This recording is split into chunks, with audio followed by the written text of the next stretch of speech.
నమస్తే welcome to Liya news. Chandrababu గారు ఎప్పుడు ముఖ్యమంత్రిగా వచ్చినా కూడా ఏదో ఒక సరికొత్త కాన్సెప్ట్కి శ్రీకారం చుడుతూ ఉంటారు. ఈసారి కూడా స్వచ్ఛాంధ్ర స్వర్ణాంధ్ర అంటున్నారు. స్వచ్ఛాంధ్ర స్వర్ణాంధ్ర అని ప్రతి నెల 3వ శనివారం ఆయన ఈ కార్యక్రమాన్ని చేపడుతూ ఉన్నారు. ఈసారి కాకినాడ జిల్లాలోని పెద్దాపురంలో ఈ కార్యక్రమం నిర్వహించడం జరుగుతుంది. సో ఈ కార్యక్రమానికి ఎప్పుడు వెళ్ళినా కూడా ఆయన ఒకటే పదం వాడుతున్నారు, అదే సర్క్యులర్ ఎకానమీ. అసలు ఈ సర్క్యులర్ ఎకానమీ అంటే ఏంటి, ఈ కాన్సెప్ట్ యొక్క ఉద్దేశం ఏంటి, ఈ విషయాలు తెలుసుకుందాం. మనతో పాటు ఉన్నారు సీనియర్ జర్నలిస్ట్ సత్యమూర్తి గారు. నమస్కారం సార్. నమస్కారం అండి. సార్, చంద్రబాబు గారు స్వచ్ఛాంధ్ర స్వర్ణాంధ్ర పేరుతో ఒక సరికొత్త కార్యక్రమాన్ని తీసుకొచ్చారు. సో ఆ కార్యక్రమాన్ని ప్రతి నెల 3వ శనివారం నిర్వహిస్తున్నారు. ఆయన వెళ్ళిన ప్రతిసారి సర్క్యులర్ ఎకానమీ అంటున్నారు. అసలు ఏంటి సర్క్యులర్ ఎకానమీ అంటే ఏంటి, దీని కాన్సెప్ట్ ఏంటి? ఇది ఒక కొత్త కాన్సెప్ట్. సర్క్యులర్ ఎకానమీ అంటే ఏదో పెద్ద మనం ఏదో అంత ఆలోచించక్కర్లా. సర్క్యులర్ ఎకానమీ అనేది ఇప్పుడు వరల్డ్ వైడ్ గా పెరుగుతున్న కాన్సెప్ట్. ఏంటి అంటే ఈ సృష్టిలో వ్యర్థ పదార్థం ఏది లేదు. ప్రతి పదార్థాన్ని రీసైకిల్ చెయ్యవచ్చు, చేస్తే ఉపయోగం అనేది కాన్సెప్ట్ అన్నమాట. ఇది ఏంటి అంటే మనం ఒకవైపు పర్యావరణాన్ని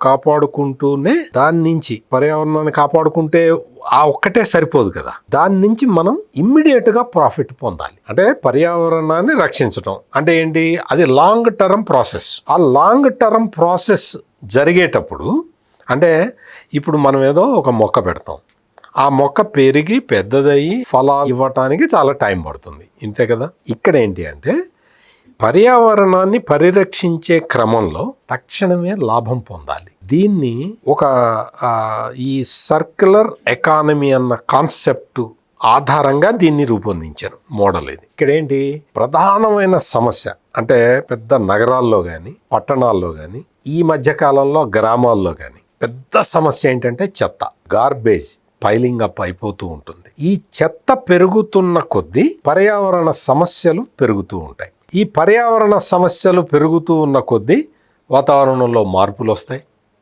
ఆ క్లైమాటిక్ చేంజెస్ వల్ల మనిషి జీవనం కష్టమైపోతూ ఉంటుంది. చెత్త అనేది 2 రకాలుగా ఉంటుంది, మనకందరికీ తెలుసు.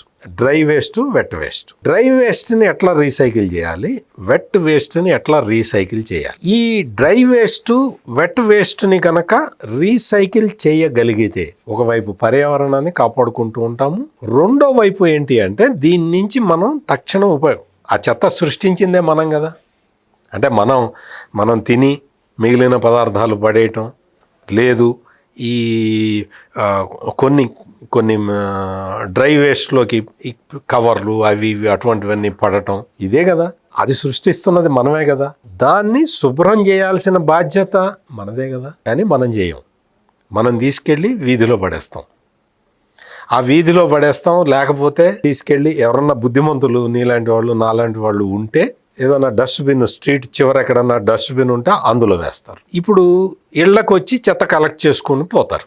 ఆ విధానం చాలా చోట్ల ఎఫెక్టివ్గా అమలవుతున్నది. చాలా మంది ఏం చేస్తారంటే ఆ చెత్త వాడికి నెలకి 20 రూపాయలు 100 రూపాయలు ఇవ్వాల్సి వస్తుందని వాళ్ళే తీసుకెళ్లి ప్లాస్టిక్ కవర్లో ఆ చెత్త మూట గట్టి తీసుకెళ్లి చెరువు పక్కనో కాలువ పక్కనో ఎవరు లేని చోట పడేసిపోతూ ఉంటారు. మనం ఒక చిన్న సర్వీస్ ఛార్జీకి మనం బాధపడితే అది ఎంత ఎఫెక్ట్ మన ఆరోగ్యం మీద చూపిస్తుంది అనేది మనకి అంచనా లేకపోవటం వల్ల అట్లా చేస్తూ ఉంటాం. మనం దాన్నే చక్కగా ప్యాక్ చేసి ఆ చెత్తబండి వాడికి ఇచ్చేసి dry waste wet waste separate చేసి ఇచ్చేస్తే మనకే ఆరోగ్యం. ఆ ఆరోగ్యం మనకే.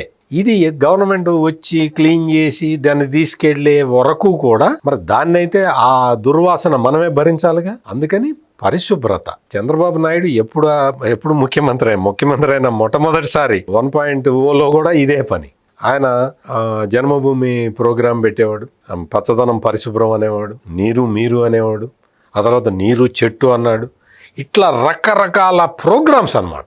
ఇప్పుడు దేశవ్యాప్తంగా అంటే అప్పుడెప్పుడు చంద్రబాబు నాయుడు పెట్టిన పచ్చదనం పరిశుభ్రం కార్యక్రమాన్ని ఇప్పుడు నేషన్ వైడ్గా ఇంప్లిమెంట్ చేస్తున్నారు. నేషన్ వైడ్గా ఈ స్వచ్ఛ ప్రోగ్రామ్ ఉంది కదా, స్వచ్ఛ భారత్ ప్రోగ్రామ్ అదే. ఆ రోజు చంద్రబాబు నాయుడు చేసిందే ఇప్పుడు స్వచ్ఛ భారత్ ప్రోగ్రామ్. మొత్తం దేశవ్యాప్తంగా చెప్తున్నాను. నరేంద్ర మోడీ చెప్తున్నది అదే కదా, నేను పెద్ద పెద్ద పనులు ఏం చేయను, చిన్న చిన్న పనులు చేస్తాను అని చెప్పేవాడు. ఆయన ఎప్పుడు చెప్తూ ఉంటాడు, నేను ప్రజా సేవకుండే తప్ప మీకు పాలకుండి కాదని చెప్తుంటాడు. ఆయన చెప్పినట్టే చిన్న చిన్న పనులు, చెత్త వేయొద్దు, ఇది వేయొద్దు, అదే వేయొద్దు అని ఇటువంటివి చెప్తూ ఉంటాడు ఆయన. ఈ మధ్య కొత్త స్లోగన్ తీసుకున్నాడు నరేంద్ర మోడీ ప్రైమ్ మినిస్టర్.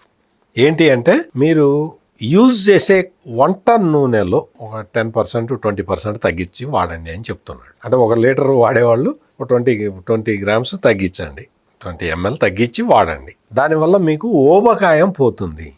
మీకు ఆ ఊబకాయంతో చాలా దేశాలు ఇబ్బంది పడుతున్నాయి. చాలా దేశాల్లో ఎక్కువ మంది శరీరం బాగా పెరిగిపోవటం వల్ల ప్రాబ్లమ్స్ ఎదుర్కొంటున్నారు. భారత్లో ఆ ప్రాబ్లం రాకూడదు అంటే మీరు ఒక 20% ఆయిల్ తగ్గించండి, కుకింగ్ ఆయిల్ అని చెప్తున్నాడు. మొన్న ఆగస్టు 15 ఎర్రకోట మీద నుంచి ప్రసంగించినప్పుడు కూడా ప్రైమ్ మినిస్టర్ ఆఫ్ ఇండియా ఆ పాయింట్ చెప్పాడు. ఎందుకు అంటే, చంద్రబాబు నాయుడు, నరేంద్ర మోడీ వీళ్ళే నాకు తెలిసి ఇంత సోషల్ రెస్పాన్సిబిలిటీ తీసుకొని కొత్త కొత్త కాన్సెప్ట్స్, సులభమైన కాన్సెప్ట్స్ చెప్పేవాళ్ళు. చంద్రబాబు నాయుడు గారు కూడా 2-3 మీటింగ్లో ఫుడ్ గురించి చాలా జాగ్రత్తలు. చాలా మీకు ఆరోగ్యం తినటానికి మీరు తిండిలో కంట్రోల్ చేసుకుంటే మీకు ఆరోగ్యం ఇంప్రూవ్ అవుతుందని ఆయన చెప్తున్నాడు.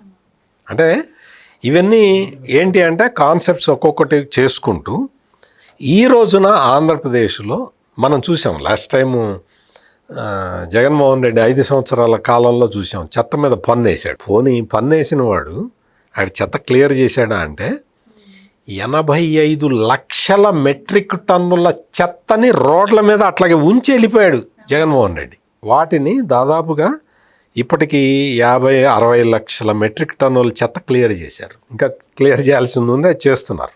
అది కూడా బహుశా ఇంకొక 1 or 2 monthsలో జగన్మోహన్ రెడ్డి టైములో పేరుకుపోయిన 85 లక్షల మెట్రిక్ టన్నుల చెత్తని క్లియర్ చేసేస్తున్నారు. అంటే జగన్మోహన్ రెడ్డి పేర్చిన చెత్తని క్లియర్ చేయడానికి 14 నెలలు పట్టింది. అంటే ఏంటి, నీకు దూరదృష్టి లేదు, నీకు ప్రజల ఆరోగ్యం పట్ల కన్సర్న్ లేదు, నీకు కావాల్సింది ప్రజల దగ్గర నుంచి డబ్బులు, చెత్త పన్ను వసూలు చేయటం. ఈ రోజున ఏమైంది, చెత్త పన్ను తీసేశారు. లేదు కదా, ఇప్పుడు చెత్త పన్ను లేదు. చెత్త డిస్పోజల్ కి కొత్త విధానాలు తీసుకొస్తూ ఉన్నారు. అందులో ఒక ఆల్రెడీ గ్రౌండ్ అయిపోయింది. రిలయన్స్ ఇండస్ట్రీ వాళ్ళతోటి గ్రీన్ ఎనర్జీ ప్రాజెక్ట్ ఒకటి పెట్టారు. ఆ గ్రీన్ ఎనర్జీ ప్రాజెక్ట్ లో భాగంగా 500 కంప్రెస్డ్ బయోగ్యాస్ యూనిట్లని స్టార్ట్ చేశారు. దాని వర్క్ నడుస్తూ ఉన్నది. ఈ చెత్తని, ఈ వెట్ చెత్త ఉంటుంది కదా, తడి చెత్త, ఈ తడి చెత్తని ప్రాసెస్ చేసి వాళ్ళు కంప్రెస్డ్ బయోగ్యాస్ తయారు చేసి ఇంధనాన్ని మనకిస్తారు.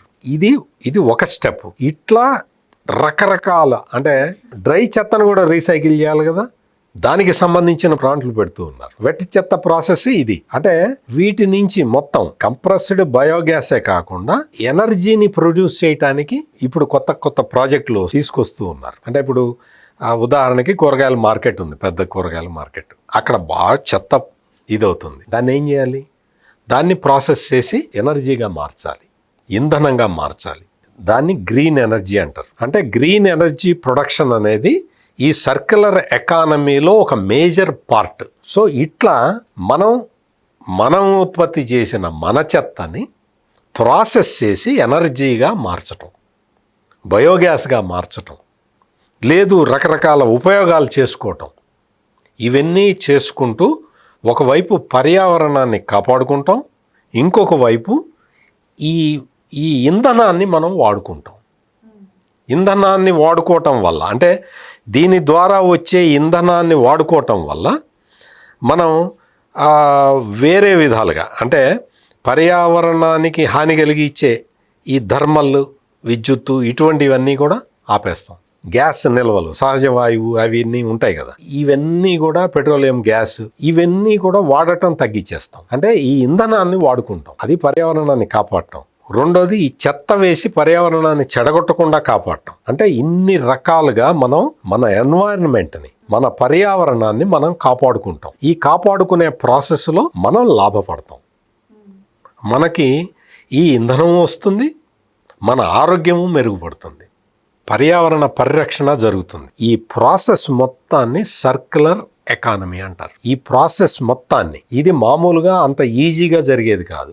అందుకనే చంద్రబాబు నాయుడు ప్రతి 3వ శనివారం స్వర్ణాంధ్ర స్వచ్ఛాంధ్ర అని ఒక ప్రోగ్రాం తీసుకొని ఆయన ప్రతి 3వ శనివారం రాష్ట్రంలో ఏదో ఒక చోటకి వెళ్తాడు. ఈ కాన్సెప్ట్ అన్ని చెప్తాడు, వాళ్ళతో మాట్లాడతాడు, వాళ్ళకి అవేర్నెస్ తీసుకొస్తాడు. తీసుకొచ్చి ఈ మొత్తం ప్రాసెస్ని, అంటే ప్రజలని ఎంత ఎక్కువ మంది ప్రజల్ని ఇందులో ఇన్వాల్వ్ చేస్తే అంత త్వరగా బెనిఫిట్స్ వస్తాయి. ఒకే మనిషి చేయటానికి, అందరూ కలిసి ఈ పని చేయటానికి చాలా తేడా ఉంటుంది. అందుకని ఆ పని చేయటానికి, ప్రజల్ని మోటివేట్ చేయటానికి ఆయన ఈ ప్రోగ్రాం తీసుకొని ప్రతి 3వ శనివారం వెళ్తున్నాడు. క్రమం తప్పకుండా 14 నెలల నుంచి ఆయన చేస్తున్న పని ఇది. ఈ సర్క్యులర్ ఎకానమీని మనం డెవలప్ చేసుకోవాలి అనేది ఆయన కాన్సెప్ట్. అంతకుముందు జన్మభూమిలో కానీ, పచ్చదనం పరిశుభ్రం ప్రోగ్రాములో కానీ, అప్పుడు చేసిన ప్రోగ్రామ్స్కి ఇది అల్ట్రా మోడర్న్ డెవలప్మెంట్ యాడ్ చేశాడు. ఆ రోజున పచ్చదనం పరిశుభ్రం అన్న ప్రోగ్రాం ఏంటి, అది తీసుకెళ్ళి చెత్త లేకుండా చేసుకోవటం. అది చంద్రబాబు నాయుడు మొదటిసారి ముఖ్యమంత్రి అయినప్పుడు ఈ సమైక్య ఆంధ్రప్రదేశ్లో పరిసరాలను పరిశుభ్రంగా ఉంచుకోవటం వరకు ఆ కాన్సెప్ట్. దానికి అల్ట్రా మోడర్న్ డెవలప్మెంట్ ఈ సర్క్యులర్ ఎకానమీని సృష్టించుకోవటం. సర్క్యులర్ ఎకానమీని సృష్టించుకునే నూతన విధానాన్ని ఆనాటి పచ్చదనం పరిశుభ్రం కార్యక్రమానికి యాడ్ చేసి స్వర్ణాంధ్ర స్వచ్ఛాంధ్ర అనే కాన్సెప్ట్ని ఇప్పుడు ఇంప్లిమెంట్ చేస్తూ ఉన్నారు. ఆంధ్రప్రదేశ్ మొత్తం కూడా ఈ కంప్రెస్డ్ బయోగ్యాస్ ప్లాంట్లు వచ్చేస్తూ ఉన్నాయి, ఎనర్జీ ప్లాంట్లు వచ్చేస్తూ ఉన్నాయి. అంటే చెత్త నుంచి ఇంధనం తయారు చేసే ప్లాంట్లు వచ్చేస్తూ ఉన్నాయి.